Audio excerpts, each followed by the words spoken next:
Selamat bertemu kembali dalam pelajaran pengelolaan sumber daya air.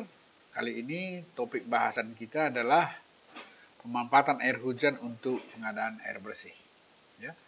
Jadi ini kemarin saya sudah ada sampaikan teksnya ya melalui Google Classroom. Ini hari ini saya mau jelaskan lebih jauh ya. Baik. Pemanfaatan sumber daya air ini itu adalah merupakan bagian tindak lanjut dari PSDA atau pengembangan pengelolaan sumber daya air, di mana yang sebelum-sebelumnya kita sudah berbicara tentang daya rusak atau kontrol excess water ya. Ini konservasi namanya pemanfaatan.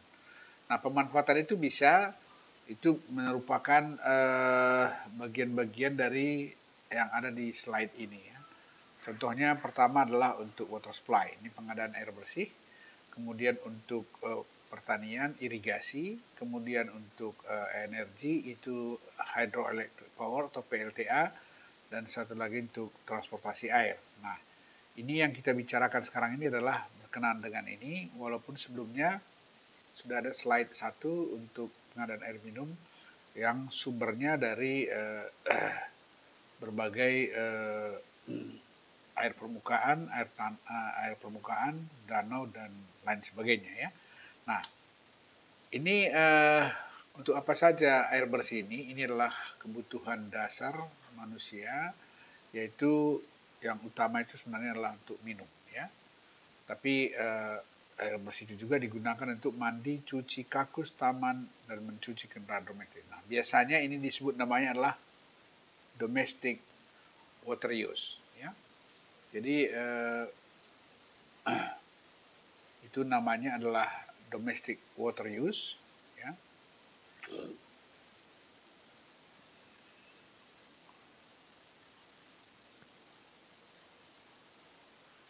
Nah, kemudian selain itu, kalau di kota-kota besar juga diperlukan untuk pemadam kebakaran, industri, perdagangan, sosial, dan perkantoran. Ini disebut non-domestic. Ya. Jadi ada domestic water use, ada non-domestic. Nah, kemudian semua ini tergantung kepada untuk apa dia digunakan, kita perlu kualitas yang memenuhi standar. Itu secara garis besar. Nah, kemudian air bersih ini khusus untuk kebutuhan domestik tadi ya, yang di sini ya, domestic water use itu di dunia itu masalah air bersih ini adalah merupakan masalah yang esensial, dan ini adalah penting karena itu sudah menjadi masalah gitu ya, karena ada sebagian belahan bumi ini susah sekali untuk mendapatkan air, contohnya di Afrika. Indonesia juga ada, seperti Nusa Tenggara Timur gitu ya. Itu daerah yang termasuk daerah kering. Nah, jadi berkenaan dengan permasalahan ini yang makin hari makin meluas permasalahannya, maka PBB telah menetapkan hak asasi manusia atas air bersih. Ya, ini adalah merupakan satu konvensi yang dibuat oleh Perserikatan Bangsa-Bangsa di bulan Juli 2010 yang lalu. Ya, ini masih berlaku sampai sekarang. Apa isinya? Isinya adalah ini ya. Every human do have the right to have access to sufficient water for personal and domestic use. Itu saya bilang tadi ya. Between 50 to 100 liter of water per person per day.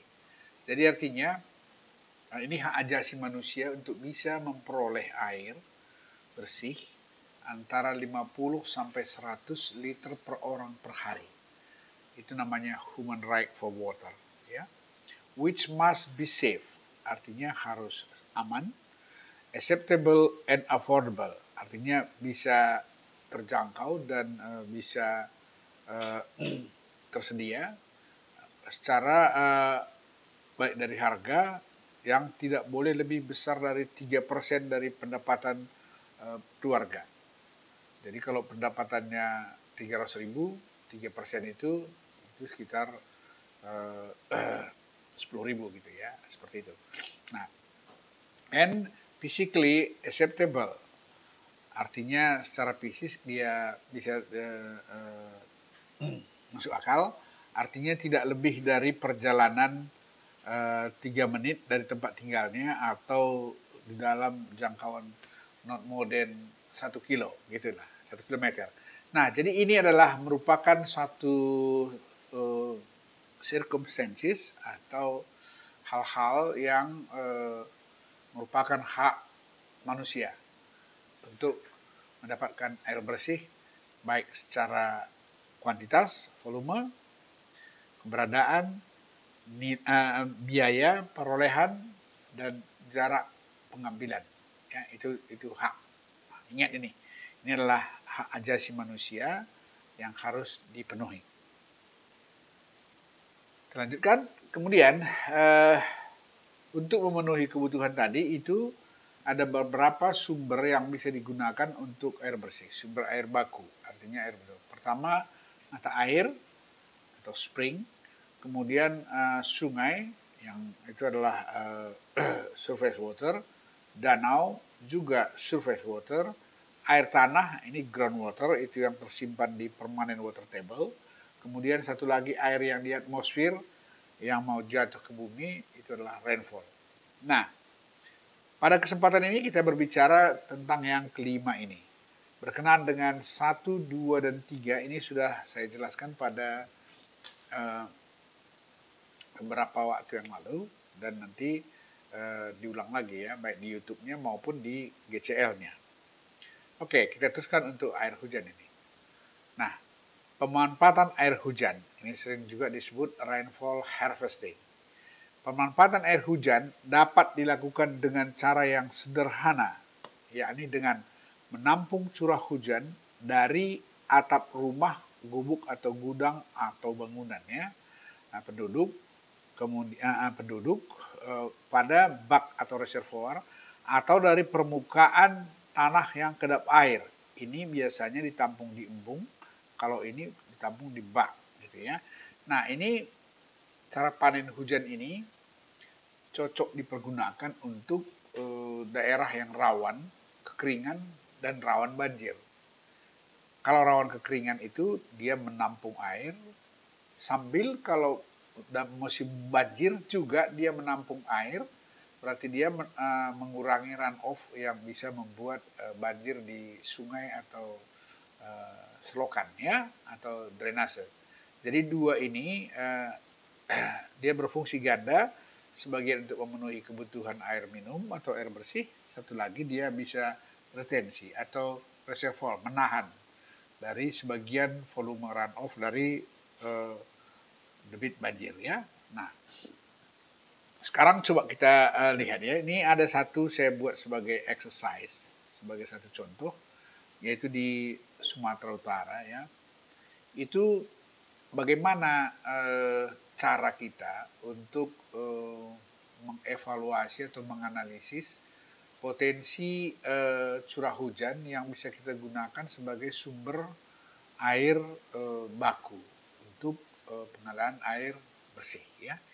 Ini saya ambil data ya dari BMKG untuk kira-kira 6 tahun. Lebih banyak, lebih panjang, lebih bagus supaya data kita lebih baik. Tapi ini hanya sebagai contoh. Anda bisa lihat nanti bagaimana cara untuk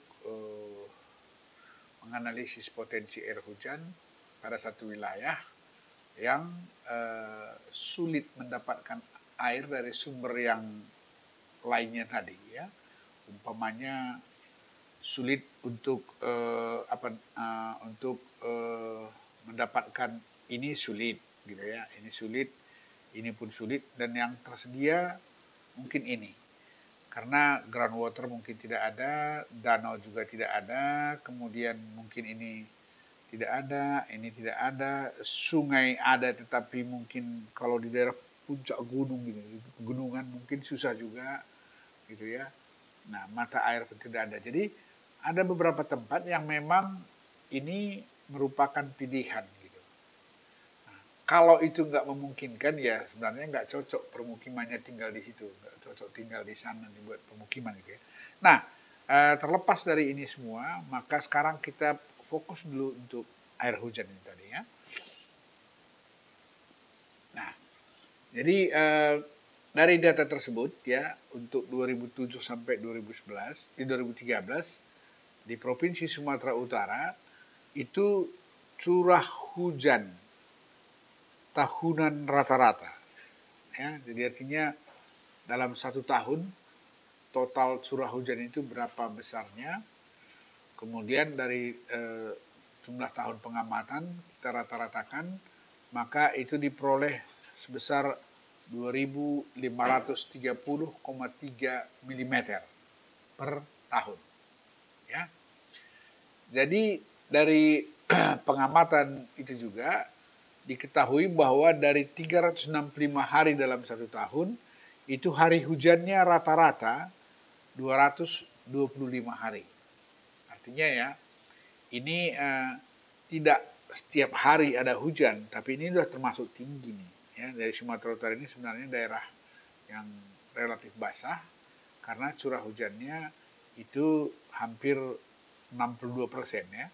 62% dari jumlah hari dalam satu tahun rata-rata itu adalah ada hujan. Ya, ada hujan ya, bisa lebat, bisa tidak lebat gitu ya. Tetapi ada hujan. Dengan demikian maka curah hujan rata-rata ya, dengan kondisi yang seperti ini, curah hujan rata-rata adalah 11,21 mm per hari. Ini sederhananya begini. Ini ada total curah hujan dalam satu tahun 2.530,3. Dibagi 225, maka itu besarnya adalah sama dengan 11,21. Kira-kira seperti itu. Dan ini berarti besaran ini peluangnya adalah 62%. Itu artinya. Nah, jadi sekali lagi, ini kondisi umum dari pengamatan sekitar 6 tahun. Tapi kalau kita punya data lebih panjang ya, ini dalam perhitungan potensi nanti, kalau Anda menganalisis ini harus lebih panjang. Kalau bisa 10 tahun, 20 tahun, 50 tahun gitu, lebih bagus ya. Sehingga kita bisa mendapatkan ini lebih mendekati ya. Oke. Nah, jadi dengan kondisi tersebut kita tahu bahwa sebenarnya Sumatera Utara itu adalah memiliki potensi rawan bencana banjir karena ini termasuk daerah basah. Ya.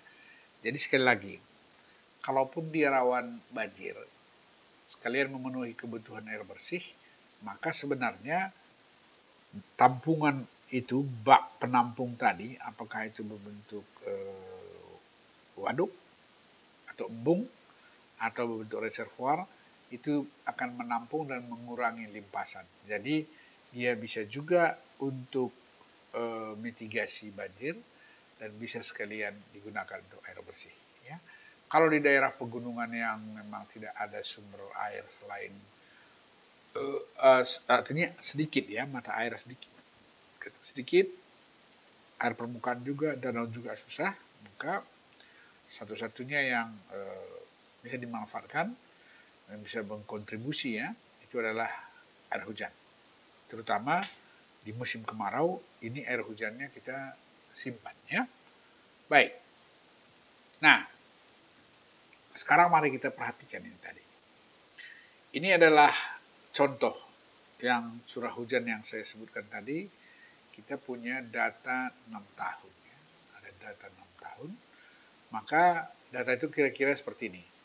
Ini 2007 sampai 2013. Ini besarannya seperti ini. Ini data per tahun. Sudah total dalam satu tahun ya. Selama 365 hari. Nah, hari hujannya pada tahun contohnya 2007 ya. Total curah hujannya 2.512 mm. Hari hujannya 224 hari. Itu artinya curah hujan rata-rata adalah 11,21 mm per hari. Dan seterusnya. Nah, setelah ini kita totalkan, dan ini kita totalkan dibagi dengan jumlah datanya, maka terakhir kita dapat yang ini, ya. Itu yang tadi yang saya sebutkan di teks pada slide sebelumnya. Nah, 11,21 mm per hari rata-rata, ya. Nah, apa artinya ini? Artinya adalah kalau kita bandingkan kepada basic need tadi, ya, basic need yang ada di dalam hak asasi manusia tadi, maka di Indonesia itu basic need itu ditetapkan kira-kira sebesar 60 liter per orang per hari. Berarti ini sudah masuk dalam rentang memenuhi hak asasi manusia yang ditetapkan oleh PBB, yaitu antara 60 sampai 100 liter per orang per hari. Nah, ingat ya, basic need untuk Indonesia itu adalah 60 liter per orang per hari. Itu untuk kebutuhan air bersih, ya. Nah, kemudian kalau kita telusuri lebih lanjut, kebutuhan satu keluarga itu berapa gitu.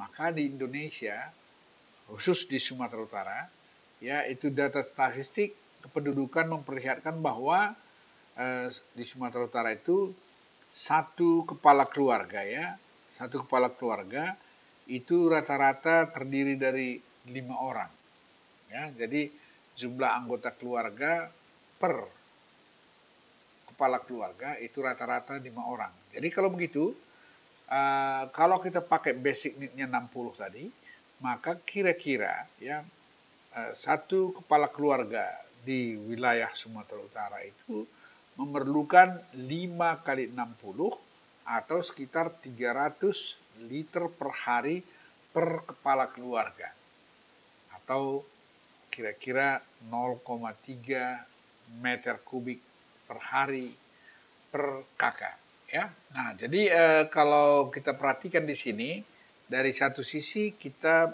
perlu memenuhi basic need ini. Kemudian sumbernya adalah ini, curah hujan ini. Nah, ini kita bicarakan dulu tentang basic need, walaupun, ya, dalam kenyataan di lapangan itu pemakaian air oleh penduduk itu lebih besar dari 60 liter per orang per hari. Tetapi at least, ya, untuk 60 liter per hari itu sejauh mana ini bisa dipenuhi oleh curah hujan, ya.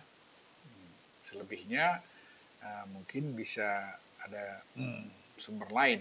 Kalau tidak ada, maka kalau ini seluruhnya harus dipenuhi oleh curah hujan, bagaimana cara memenuhinya, ya?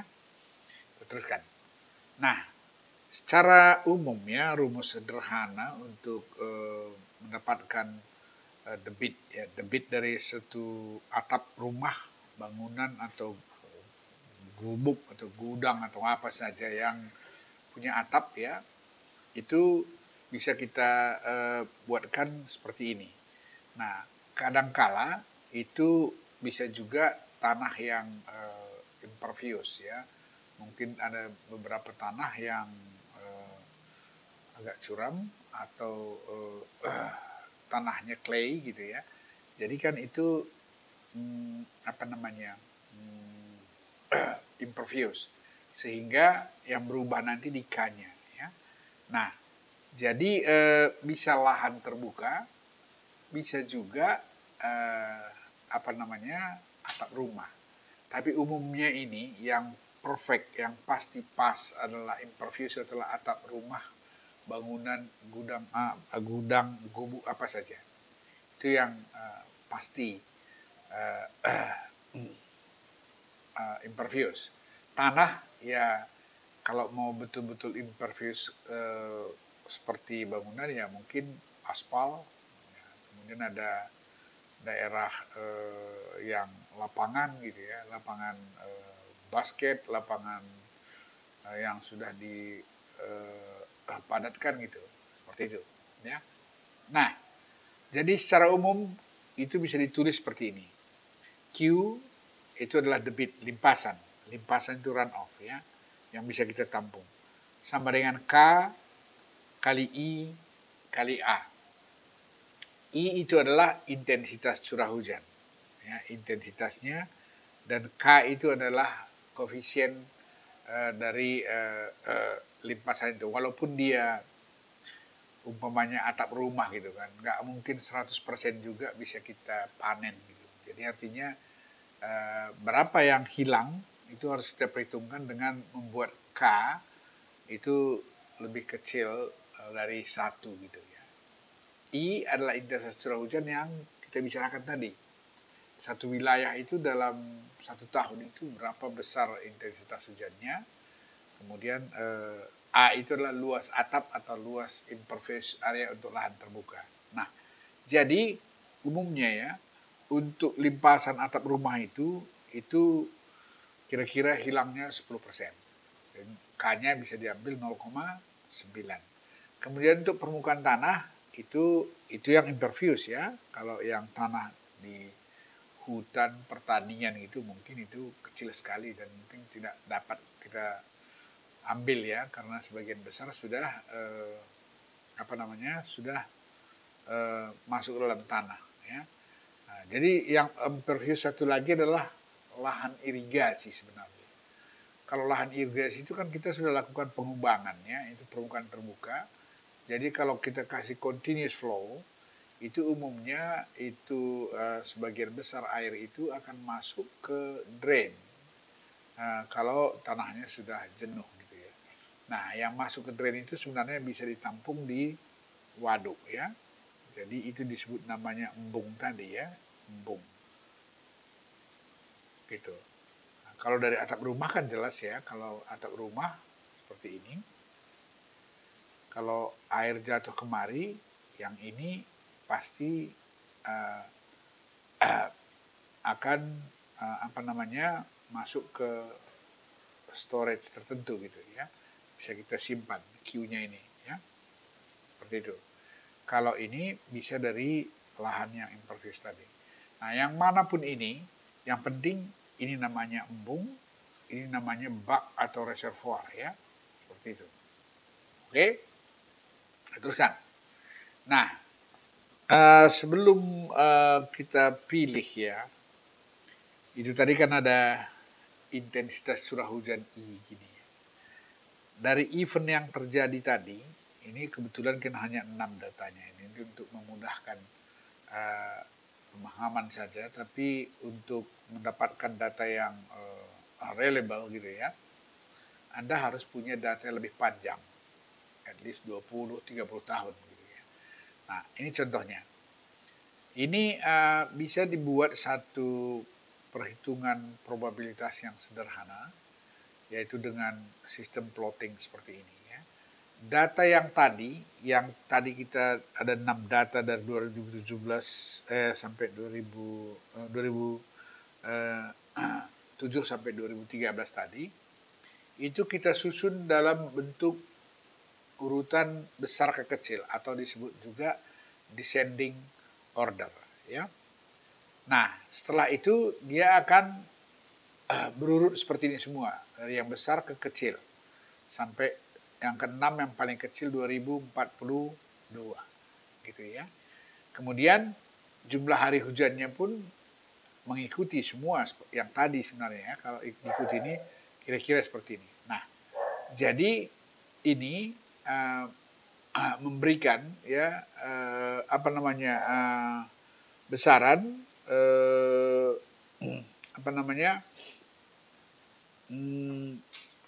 curah hujan rata-rata yang dan peluangnya. Ini dari sisi peluang, ini besar rata-rata. Nah, sekarang kita mau probabilitasnya. Ya, kira-kira probabilitas dari curah hujan tersebut yang bisa diharapkan itu kita mau pilih yang mana gitu ya. Jadi kalau kita gunakan angka probabilitas ini, metode yang umum digunakan untuk plotting seperti ini ada banyak metode ya. Ini kebetulan saya gunakan ini metode Weibull ya, metode Weibull. Itu persentase itu, probabilitas itu sama dengan N per M tambah 1 gitu ya. Nah, jadi artinya, saya ulangi ya. Weibull ya. Weibull itu probabilitas sama dengan ya M dibagi dengan N tambah 1 gitu ya. N-nya itu total ini, total data. Total data kita kan 1, 2, berarti 6. 6 tambah 1, berarti ini jadi 7 ya. Ini jadi 7. M-nya itu angka ini, 1, 2, 3, 4, 5. Kalau untuk angka pertama, berarti angka paling besar dari data kita yang terkumpul, yang kita pergunakan, itu M-nya 1. Yang paling kecil dalam hal ini adalah M-nya sama dengan 6. Nah, jadi dengan menggunakan metode Weibull ini, maka kita dapatkanlah probabilitas ini. Ya. Jadi umpamanya, kalau kita mau ambil probabilitas 50-50, 50%, itu berarti kan berada di antara ini ya, bisa diinterpolasi gini. Tapi untuk air minum, ya, untuk air bersih gitu, itu umumnya orang mengambil itu harus di atas 80%. Ya, harus di atas 80%, kalau bisa sekitar 90%. Jadi, oleh karena itu, maka kalau kita ambil dalam data kita ini, kalau dengan menggunakan Weibull ini hanya yang terkecil ini, kemungkinan dipenuhinya adalah 86%. Ya. Jadi kalau begitu, kalau kita ambil yang terkecil ini adalah 86%, maka dengan peluang hari hujannya sebesar 62%, kita akan peroleh besaran curah hujan yang bisa diharapkan itu adalah 9,08 mm per hari. Atau ini ekuivalen dengan 2042 mm per tahun. Itu artinya. Ya. Jadi kalau kita mau ambil safety, ya, artinya dengan probabilitas kemungkinan yang kita desain itu adalah 86% dipenuhi gitu pokoknya, ya.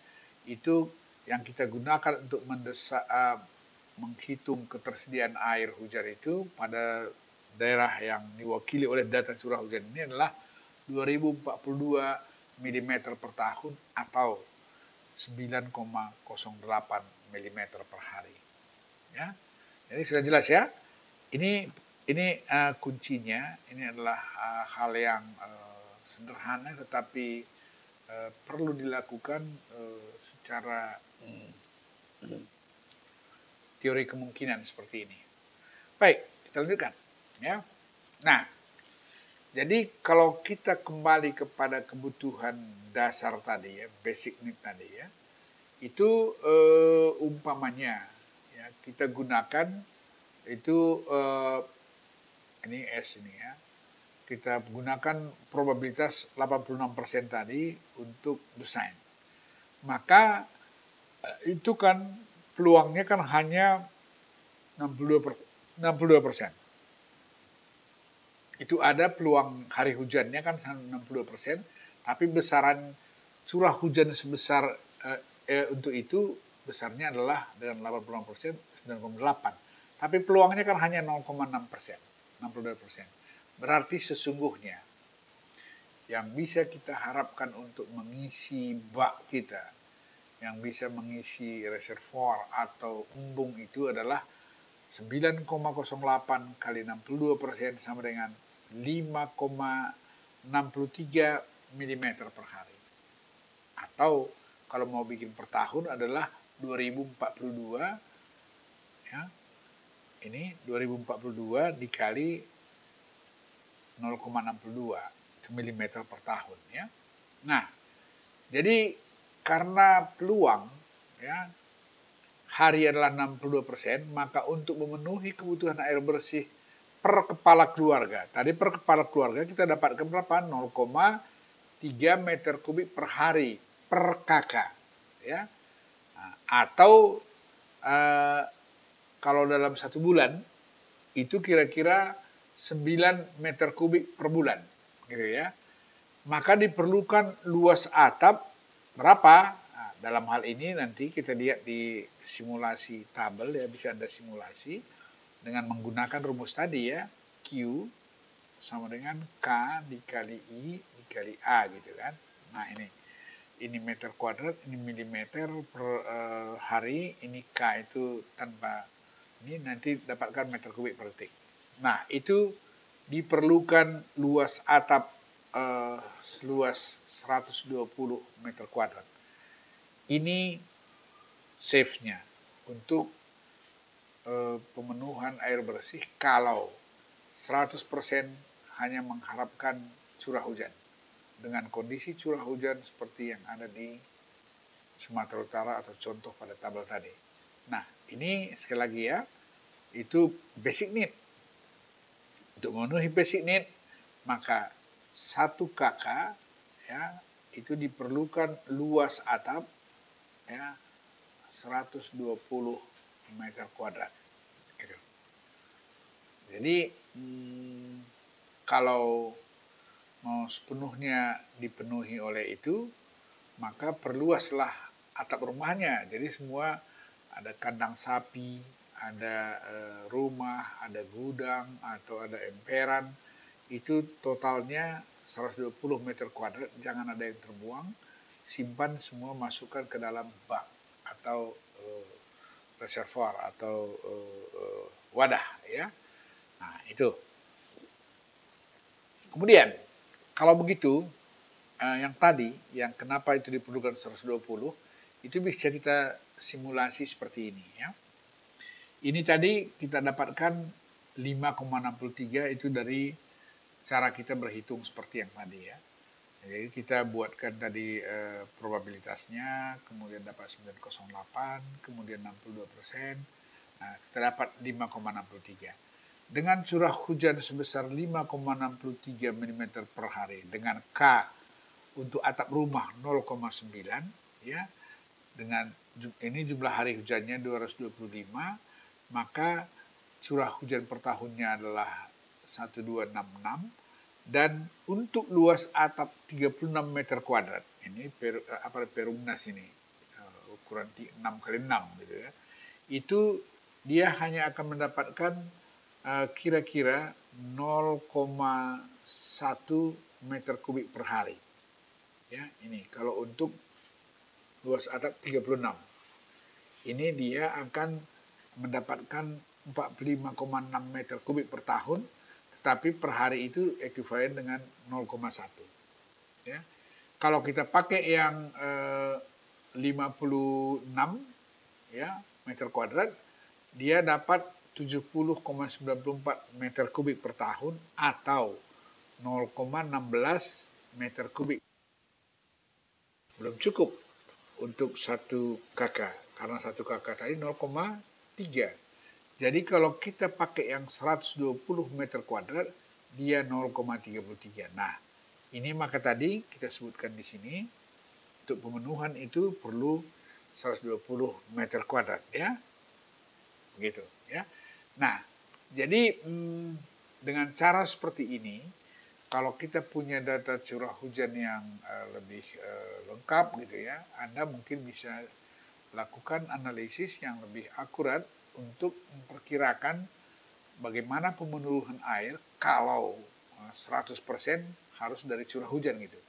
Tapi kalau sebagian bisa umpamanya separuh dari ini diambil dari sumber lain ada gitu ya, maka mungkin atap rumah 56 pun cukup kan gitu. Nah, begitu seterusnya. Jadi simulasi seperti ini, alternatif sumber air bakunya, maka itu bisa berdasarkan simulasi. Yang penting adalah pada saat kita mendesain itu kita dapatkan ekuivalen curah hujan curah hujannya berapa besar ya. Nah, ini tekniknya. Nah, jadi kalau umpamanya ada alternatif tadi lahan terbuka gitu ya, bukan atap rumah gitu, tinggal merubah K-nya ini berapa ya. Tetapi data curah hujannya ini itu tetap gunakan ini. Nah, jadi kalau umpamanya di satu tempat tertentu curah hujannya lebih besar dari yang kita gunakan ini, nanti buatkan simulasi untuk dari curah hujan itu berapa besaran yang ininya ya. Tapi ingat, selalu mulai dengan perhitungan analisis curah hujan seperti yang saya sebutkan sebelumnya tadi ya. Kita lanjutkan. Nah, ini contohnya untuk lahan terbuka. Ini kita pakai 0,8. Ini pun tidak jauh berbeda seperti yang tadi ya. Pembulatannya hampir sama. Baik. Nah, selanjutnya, setelah kita dapatkan debit ini ya, dan kita tahu berapa luas atap yang diperlukan atau lahan terbuka yang diperlukan, maka sekarang kita perlu merancang wadah penampung air hujan tersebut. Ya, nah, dengan jumlah hari hujan seperti di contoh kita ini Provinsi Sumatera Utara tadi, yaitu hanya 225 hari dalam satu tahun, maka setiap rumah ya, tangga perlu memiliki bak penampung air hujan setidak-tidaknya mampu menyimpan air untuk kebutuhan keluarga selama 2 bulan. Ini untuk safety-nya. Kenapa? Karena kalau umpamanya 1 banding 2 gitu ya, berarti kan 50-50 berarti 365, kalau dibagi 2 itu kan 183 hari kira-kira gitu ya. Nah ini 225 memang kalau siogianya kalau kita untuk 2 bulan dari tampung kita buat itu 2 bulan kan 183. Tapi ini untuk safety-nya ya, kita buatkan saja setidak-tidaknya 2 bulan kita tampung curah hujan tersebut ya. Nah, jadi dengan 2 bulan tersebut itu kalau keperluan kita adalah berapa tadi? 9 ya. 9 tadi keperluan kan 9 sorry ya. Tadi kan keperluan 1 KK itu keperluannya sama dengan 9 meter kubik per bulan kan gitu kan. Bulan. Kalau kita perlu 2 bulan berarti kita kan perlu 18 meter kubik. Nah, jadi supaya aman untuk satu kepala keluarga atau satu rumah tangga yang terdiri dari 5 orang anggota keluarga tadi, ya dengan basic need 60 liter per orang per hari, maka dalam 1 bulan 9 meter kubik, untuk 2 bulan adalah 18 meter kubik air. Nah, 18 meter kubik air ini, air hujan ini, harus kita tampung di dalam bak dengan ukuran kira-kira ya seperti ini. 3 meter kali 4 meter kali 1,7 meter. Jadi artinya dia adalah bak dengan ketinggian air 1,7 dan ukuran adalah 3 kali 4 ya, 3 kali 4 kali 1,7. Nah, 1,7 itu muka airnya ya. Nah, inilah prototipenya ya, tipikalnya yang harus kita rancang. Jadi ini umumnya itu bisa dibuat elevated, baknya bisa di atas tanah gitu ya.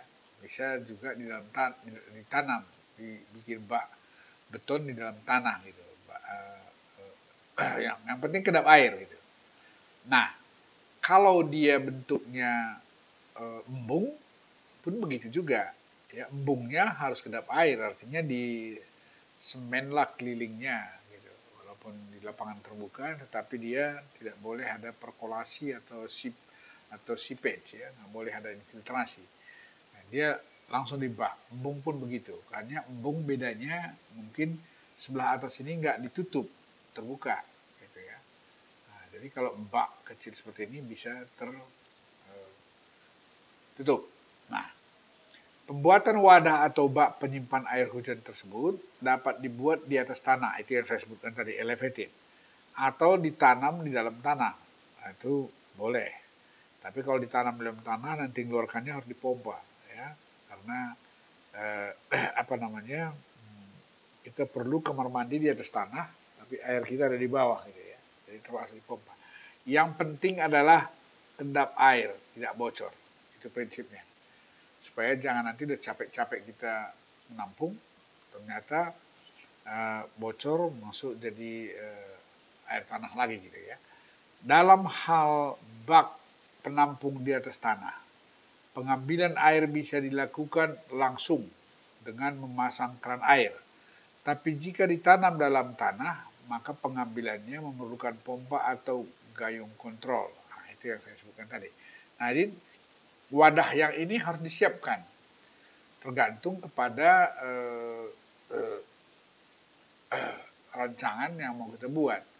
Nah, umumnya ya, kalau di desa-desa tertinggal atau desa ini, untuk wadah ini biasanya harus dibantu ya untuk pengadaannya oleh pemerintah atau swadaya CSR atau perusahaan-perusahaan besar untuk membantu, gitu ya. Jadi karena kalau dia udah miskin, membuat bak seperti ini itu kan susah ya. Dan kadang-kadang untuk mendapatkan luasan yang cukup ini, mungkin perlu dibikin komunal bak ini, komunal reservoir. Artinya apa? Beberapa rumah tangga, rumah, gubuk, gudang, atau apapun disatukan dan dialirkan ke satu bak. Sehingga dari bak inilah orang bisa dapat namanya keran umum ya. Jadi bak umum, semua orang bisa ambil di sana untuk lingkungan rumah yang dipakai atapnya itu, gitu. Nah, itu adalah solusi yang teknik lapangan. Tetapi prinsipnya tadi ya, kelipatan dari berapa luas atap per orang, berapa orang yang mau dilayani. Itu harus ditetapkan. Nah, ini intinya ya. Kemudian kualitas air hujan ini perlu dipahami. Air hujan itu bersifat lunak. Apa maksudnya bersifat lunak? Dia kan tidak mengandung garam, ya, karena tidak mengandung garam dan zat-zat mineral. Kenapa? Karena air hujan ini itu adalah merupakan hasil dari evapotranspirasi. Jadi kalau dari laut contohnya, airnya kan sebenarnya asin ya, tapi garamnya kan tinggal di laut, uap airnya yang terbang gitu. Jadi itu yang turun sehingga embun atau uap air dan akhirnya jadi hujan itu tidak mengandung garam dan zat-zat mineral lainnya. Air hujan juga relatif lebih bersih jika dibandingkan dengan air permukaan. Ya. Tetapi secara fisik air hujan mengandung debu, daun, dan kotoran burung yang melekat di atap pada musim kemarau. Nah, ini konsekuensinya. Kalau dari sisi bersih, dia pasti lebih bersih karena dari awan ya. Tetapi di awan itu sendiri kan ada debu ya. Ada debu dan menyatu sama uap air itu, atau debunya bisa juga di seng itu, di atap rumah kita gitu ya. Jadi ini problemnya. Jadi kalau begitu apa yang harus dilakukan? Itu harus disaring gitu ya. Supaya debu, daun-daunan, kemudian kotoran-kotoran burung dan segala macam itu jangan masuk ke bak kita atau ke reservoirnya. Dia harus disaring ya. Kemudian satu lagi yang harus diperhatikan adalah air hujan itu bersifat korosif karena mengandung NH3, CO2 agresif, dan SO2 ya. Jadi ini adalah alamiah yang dia dimiliki oleh unsur kimia yang dimiliki oleh air hujan itu sifatnya korosif. Oleh karena itu air hujan perlu disaring filtrasi sebelum dikonsumsi oleh masyarakat. Ya, dan wadahnya sebaiknya jangan yang gampang berkarat gitu, karena dia korosif. Nah, jadi oleh karena itu maka diperlu treatment sederhana dan penyaringan yang sederhana ya. Secara umum ya, proses pemanfaatan air hujan menjadi sumber air bersih pada daerah rawan bencana, kekeringan, dan rawan banjir. Ini yang saya sebutkan tadi adalah seperti gambar berikut. Jadi bagaimana mekanisme untuk membuat dia berfungsi sebagai penyimpan air untuk air bersih, dan penyimpan air ini sekalian juga berfungsi untuk mengurangi puncak banjir ya. Nah, coba perhatikan. Nah, ini adalah salut tipikal instalasi pemanfaatan air hujan atau rainfall harvesting. Ini adalah atap ya. Ini adalah atap bangunan. Kemudian dia curah hujan akan jatuh ke sini, rainfall ya. Rainfall jatuh. Nah, kemudian biasanya kita tampung di talang ya. Talang itu untuk menampung aliran yang ada di atap ini ya. Ada di atap ini, itu ditampung di talang. Pastikan talangnya cukup ukurannya supaya jangan limpas ya, jangan melimpas. Kemudian setelah ini, di sini kan seperti tadi, kan bisa daun-daunan, kemudian debu apa segala macam itu ya. Nah, kalau yang kotoran yang kasar itu setidak-tidaknya bisa disaring di sini. Ada sampah, ranting, daun-daun gitu. Itu di filter yang ini itu harus sudah bisa disaring. Jadi kalau begitu di talang itu waktu dia masuk ke pembuang ke arah bawah itu buat filter. Itu sering sumbat. Jadi oleh karena itu harus sering dibersihkan supaya ini jangan masuk ke bak bawah. Kemudian di bawah itu ada bak pertama air hujan itu untuk 10 menit pertama itu harus dibuang melalui keran bawah. Jadi harus dipasang satu keran. Untuk 10 menit pertama itu jangan masukkan ke bak penampung itu. Kenapa? Karena di sanalah semua kotoran-kotoran yang tadi, debu, ya, debu, kotoran burung, dan segala macam yang ada di seng itu semua masuk, itu 10 menit pertama buang. Supaya apa? Supaya bersih dari seng itu sudah semua dicuci bersih, dan dia sudah bersih, dan itu baru diambil. Nah, ini harus disiapkan satu keran pembuang dalam bak pertama. Jadi kita ada punya 3 bak ya. 1, 2, 3. Bak pertama itu untuk memungkinkan membuang yang kotor tadi. Ya. Kemudian dari bak pertama untuk masuk ke bak kedua itu adalah penampungan. Ini yang tadi 3 kali 4 kali 1,7 tadi yang ini dia. Kalau ini fasilitas saja ya. Nah, ini di sini disiapkan sebelum keluar dia kemari itu disiapkan di sini adalah filter namanya. Itu tadi kan ada tadi dia korosif, kemudian lunak gitu ya. Nah, supaya dia bisa dikonsumsi itu sebaiknya di sini kasih filter yang itu isinya karbon sama zeolit. Zeolit itu pasir zeolit. Memang pasir zeolit ini sedikit mahal ya kalau Anda mau purifikasi air tanah atau air hujan seperti itu zeolit ini adalah cara yang efektif. Dia sekali menjernihkan dan menetralkan. Ya. Kemudian karbon itu untuk memfilter semua koloid ya. Koloid yang ada itu semua akan ditangkap oleh karbon ini.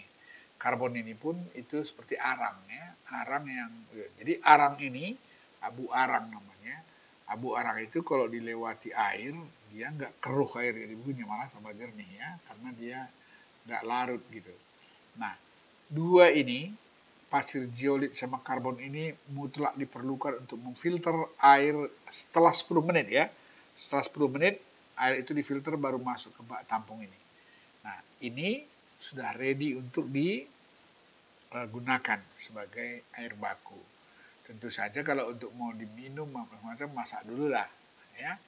Nah, tapi ini sudah bisa digunakan. Nah, kemudian bak ketiga ini kalau seperti saya bilang tadi ada mau dibuat jadi komunal gitu ya. Karena mungkin satu rumah, kadang-kadang ada rumah orang kecil, ada yang besar gitu ya. Setelah itu ini dari sini bisa didistribusikan. Nah, ini yang saya sebutkan tadi. Kalau memang dia ini elevated, ini kerannya bisa langsung head ini yang mendistribusikan kan gitu ya. Nah, ke tempat kamar mandi yang dekat ke bak ini. Tapi kalau ini di dalam tanah, ini di sini harus pakai pompa kan gitu ya. Nah, pompa baru dari sini pompa ke rumah-rumah. Kalau mungkin ini ada beberapa rumah yang harus dilayaninya, dipompa gitu. Nah, jadi dengan cara seperti itu, ya ini hubungkan pakai pipa, nyambung, tapi didistribusikan dari sini. Ini siapkan dengan ada kerannya ya, mesti ada keran, supaya bisa ditutup dan dibuka dan bisa dibersihkan. Nah, ini adalah tipikal instalasi harvesting dari curah hujan atau panen curah hujan atau rainfall harvesting. Ya, saya kira dengan kuliah kita hari ini dalam pelajaran pengelolaan sumber daya air, maka untuk air baku yang dari air hujan bisa dilakukan seperti ini. Bisa dilakukan secara individual, household, dan juga bisa dilakukan secara komunal.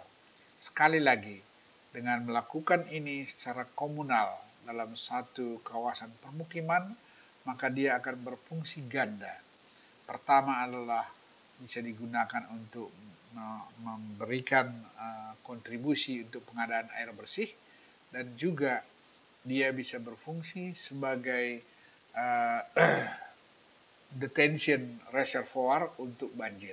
Ya, dia bisa menahan sebagian puncak banjir pada daerah yang rawan banjir.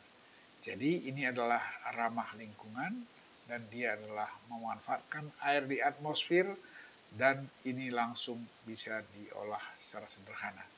Saya kira ini yang bisa saya sampaikan pada kesempatan ini. Sampai jumpa di sesi berikutnya. Salam.